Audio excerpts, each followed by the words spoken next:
Dance Universe, this is Stars on the Show. Stars... Ano? Ano? Yabang mo ha. Stars on the floor, alo.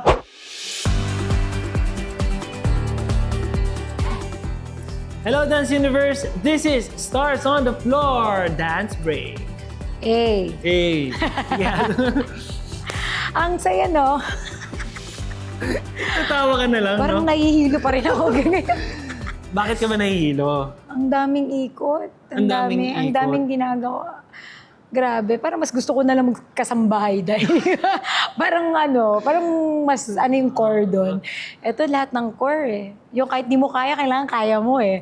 Tsaka yung kahit na, kunyari, pauwi na ako, yung hihiga ka pa lang, pipikit mo yung mata mo. Yung step yun, parang nahihirapan na ako matulog. Yung parang ayoko na lang din matulog kasi mamaya magre-rehearse. Tapos yung step, ang hirap-hirap.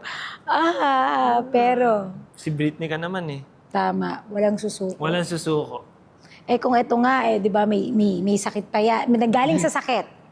Okay, nagpapagaling. Ibig sabihin, di pa siya ganun ka buo, pero pinipilit niya yung best niya.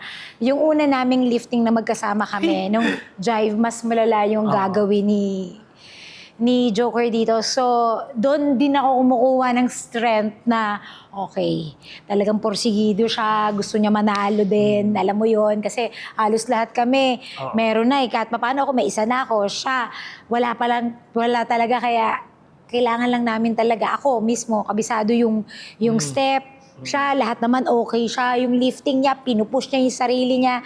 Talagang yung kahit alam kong hindi niya kaya, kinakaya niya. So, doon din ako humuhugot ng kahit na ang sakit na ng yung mga litid ko dahil hindi na yung ugat litid na talaga na. sa loob ng legs ko talaga yung ayoko magreklamo pero makikita mo talaga yung lakad ko Masakit iba. na talaga. Sakit na. Kanina tinanong niya ako, okay ka lang ba talaga? Sabi ko, okay ako. Kasi alam kong porsigido rin siya sa ginagawa niya kahit busy rin siya, lahat naman tayo busy. Pero talagang kinakaya ba lahat? Kaya gagawin natin ang lahat. Papakita natin na kaya mo, kaya ko, at kaya nating dalawa.